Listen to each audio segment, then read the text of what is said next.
et à tous. Dans cette vidéo, vous allez découvrir comment utiliser Google My Maps. Cette application web permet de créer des cartes personnalisées en lien avec Google Maps, sur lesquelles nous pouvons notamment ajouter et éditer des repères.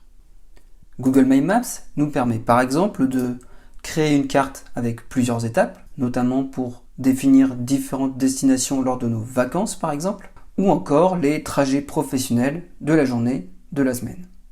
Nous pouvons également créer une carte recensant les adresses de plusieurs lieux spécifiques, par exemple les centres de formation d'une entreprise, ou encore tous les magasins appartenant à une enseigne. Et évidemment, il peut y avoir bien plus de cas d'usage encore. Ici, c'est en fonction de vos besoins que vous allez pouvoir utiliser cet outil. Bref, après cette petite introduction, passons tout de suite à la démonstration du fonctionnement de l'outil.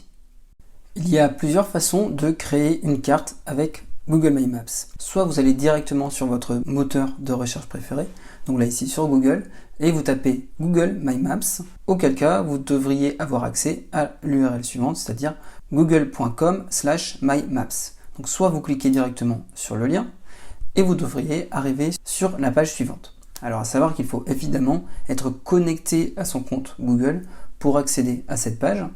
Ensuite, vous pouvez directement cliquer sur le bouton créer une carte pour commencer à créer une carte.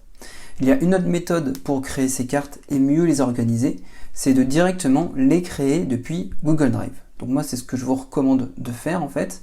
Dans ce cas-là, moi, je vais aller sur mon Drive. Et en fait, pour créer une carte Google My Maps directement depuis son Drive, il faut cliquer sur le bouton Nouveau. Ensuite, on va sur Plus et on va cliquer sur Google My Maps. Voilà. Donc tout de suite, il me crée une carte. Donc une fois de plus, avec la plupart des documents Google, ce que je vous recommande de faire, c'est de tout de suite nommer votre carte. Donc là, ici, j'ai le titre, ici, carte sans titre. Pour le renommer, je n'ai qu'à cliquer dessus. Et là, je vais l'appeler simplement carte de démonstration. Voilà. Donc si besoin, on peut ajouter une description évidemment. Là, je clique sur enregistrer. Alors, premièrement, avec la carte, ce qu'on peut faire, on a accès à de nombreuses fonctionnalités. Notamment, on peut faire une recherche directement depuis la barre ici, ce qu'on va voir tout de suite après. On peut annuler une action ou la rétablir. Ensuite, on peut sélectionner des éléments qu'on a placés sur la carte, ajouter un repère. On peut tracer une ligne, comme on va le voir tout à l'heure aussi. On peut ajouter un itinéraire.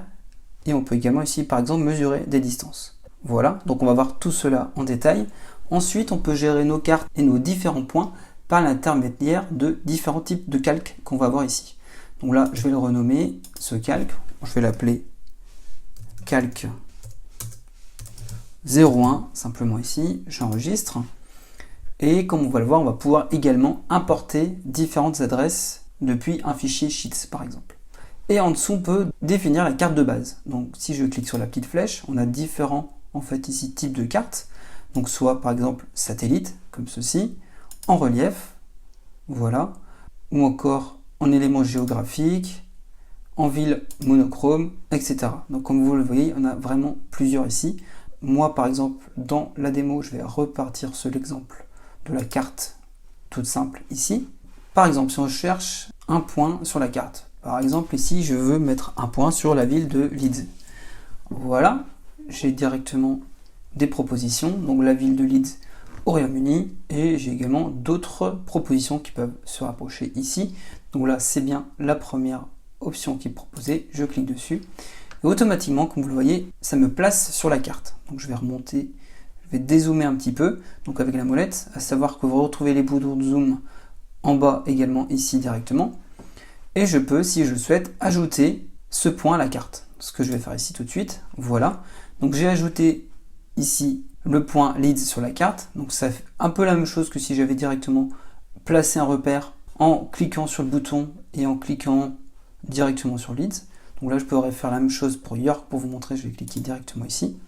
Voilà, sauf que dans ce cas-là, je n'ai pas les informations directement de la ville en question, ça me met juste point 2 et le repère directement dessus. Donc si vous avez les adresses ou le nom des villes en question, le mieux c'est de directement les taper dans la barre de recherche. Donc là, je vais annuler et je vais supprimer mon point. Donc là, si je retourne sur mon point de Leeds, je peux modifier plusieurs choses. Donc on a vu le style, donc je peux modifier la couleur, rajouter une icône personnalisée, en cliquant sur plus d'icônes, j'en ai également d'autres. J'ai également à côté modifier. Donc là, je peux modifier par exemple l'intitulé de mon repère et rajouter une description. Je peux également ajouter une image, une vidéo, définir un itinéraire vers ce lieu ou encore supprimer directement cet élément. Donc maintenant, je vais par exemple retourner en France ici tout de suite. Voilà. Et on va créer un itinéraire. Donc en créant un itinéraire, ça va également tout de suite nous créer un nouveau calque. Donc le plus simple pour cela, c'est d'aller directement cliquer sur le bouton ici, ajouter un itinéraire. Voilà. Et comme vous avez vu, il a créé automatiquement un nouveau calque que je vais tout de suite renommer. Je vais appeler calque 02. J'enregistre. Et je vais tout de suite pouvoir définir mes adresses directement avec mes différents points. Donc là par exemple, je vais taper en premier Lille. Voilà, il a trouvé l'information. Ensuite, je vais par exemple définir Nantes. Voilà. Et là, j'ai par exemple mes premières destinations, mais je peux également rajouter d'autres destinations comme vous le voyez en cliquant sur le bouton ajouter une destination. Là, je vais rajouter par exemple Limoges. Voilà. Et comme vous le voyez aussi également, il nous propose en fait un tracé directement sur la carte ici. Je peux modifier le moyen de transport, donc là j'ai en voiture, je peux définir en vélo par exemple, ou encore à pied. Et donc en fonction de ce qu'on a choisi, ça va modifier un petit peu le trajet. Donc là je vais choisir la voiture, voilà. Donc voilà ici simplement pour l'ajout d'un itinéraire par exemple. Donc on peut également ici mesurer les distances et les zones. Donc par exemple, si je veux mesurer la distance entre Lille et Limoges, en fait je peux prendre directement ma règle et je vais situer le point par exemple ici sur le A et je vais le déplacer ici. Voilà. Et on voit directement ici, ça m'a rajouté à peu près le nombre de kilomètres. Donc là, c'est vrai que ça peut être intéressant pour mesurer rapidement la distance qu'il peut y avoir entre deux points. Donc on peut également avoir la surface même d'une zone complète. Donc là, si je choisis ici pour vous montrer, je vais prendre par exemple des zones au pif. Je vais prendre ici. Voilà, comme ceci. Toute cette zone. Voilà. Et là, on a l'ensemble du kilométrage en fait de tous les différents points. Et en fait, la surface totale à l'intérieur de ces différents points. Donc là, notamment, ça peut être intéressant pour le faire plutôt sur des zones plus précises dans une région, par exemple.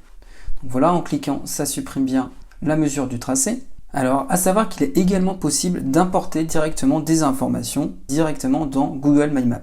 C'est notamment le plus simple et le plus rapide pour créer un itinéraire. Donc pour cela, je vais créer un nouveau calque encore. Donc je vais cliquer sur ajouter un calque. Voilà. Et je vais l'appeler ici, pareil, calque 03. Voilà. Et donc, on va cliquer sur le bouton importer pour ajouter des adresses à ce calque. Donc, avant de cliquer sur le bouton, je vais vous montrer à peu près à quoi ressemble mon fichier en question. Donc, que j'ai créé directement dans mon Drive ici. Donc, c'est un simple fichier Google Sheets. Voilà. Et dans ce fichier, en fait, j'ai simplement créé différentes étapes. Et en face, j'ai directement noté le nom des villes. Donc, on pourrait également aller plus loin en rajoutant une colonne avec l'adresse précise. Donc là, c'était simplement un petit exemple. Donc là, c'est simplement un petit exemple. Je vais retourner sur ma carte de démonstration. Je vais cliquer sur Importer et je vais récupérer mon fichier. Donc je vais aller sur Google Drive. Je l'ai placé ici, dans ce dossier. Je sélectionne et je clique sur Sélectionner. Donc là, maintenant, il va me demander de sélectionner les colonnes pour placer les différents repères. Donc premièrement, on nous demande de choisir la colonne qui va nous permettre d'indiquer où placer les repères sur la carte. Donc là, ici, ça va être les villes, tout simplement. Je clique ensuite sur Continuer. Et ensuite, il nous demande la colonne qui va nous permettre de définir les titres pour les repères. Donc là, par exemple, je vais choisir Étape. Et je vais cliquer sur Terminer. Voilà, et là, il m'a placé directement mes différents points. Donc là, dans ce cas-là, par exemple, si je ne veux plus voir, en fait, ce que j'ai créé en itinéraire, ici en deuxième avec mon calque 2, je vais décocher. Et ça ne va plus m'afficher l'itinéraire que j'ai défini ici de Lille à Limoges. Et donc là, comme vous le voyez, automatiquement, ça m'a importé les différentes étapes de mes destinations directement ici sur ma carte. Alors après, on va pouvoir personnaliser le style en fait de nos différents points. Donc là, simplement en cliquant sur le bouton, on peut définir un style uniforme. Donc là, c'est ce qu'on a déjà ici en fait. Et on peut définir le libellé, soit étape, voilà, comme ceci, ou directement ville. Donc là, on va laisser par étape. Et on pourrait également définir un style de série de chiffres, un style individuel. Donc là, pour vous montrer, si je choisis individuel, ça me permet par exemple de modifier la couleur de chacun de mes points. Donc par exemple, je pourrais mettre le premier en rouge. Voilà. Ensuite, le deuxième, une autre couleur. Je vais prendre du vert par exemple, etc. Ou je peux, comme on le voit, revenir sur un style plutôt uniforme. Voilà. Ce qui est plus cohérent ici dans mon cas directement. Donc ça va sélectionner tous les éléments. Et après, je peux évidemment les éditer en cliquant sur le pot de peinture à nouveau. Et là, par exemple, je vais choisir une autre couleur, par exemple du vert comme ceci. Et je peux même définir une icône personnalisée. Donc comme on a vu, j'en ai déjà plusieurs ici. Et j'ai accès à d'autres icônes en cliquant sur plus d'icônes directement. Donc là, par exemple, je vais juste choisir l'icône par exemple qui représente une entreprise ici. Voilà, et je clique sur OK. Et je retrouve mes différentes étapes. Je peux également tracer un trait en fait qui va passer d'une étape à l'autre. Donc pour cela, je vais cliquer sur tracer une ligne. On peut définir ici en fait directement d'ajouter une ligne ou une forme simplement, d'ajouter un itinéraire en voiture, à vélo ou à pied. Donc là, je vais simplement dans ce cas-là pour vous montrer ajouter une ligne ou une forme. Je clique d'abord sur ma première étape, ensuite je vais cliquer la deuxième, la troisième et ainsi de suite. Voilà, la cinquième. Je vais aller tout en bas sur la sixième et la septième. Voilà. Et pour m'arrêter, je vais cliquer à nouveau sur mon dernier point et ça m'a créé une ligne qui relie mes différents points. Donc là par contre c'est bien des lignes directes, hein, ça ne va pas prendre en compte en fait les itinéraires, c'est-à-dire les routes qu'on peut avoir entre les différents points. Mais ça nous donne par exemple un ordre d'idée. Donc je vais la laisser comme ça, je vais simplement l'appeler ligne 1 et j'enregistre.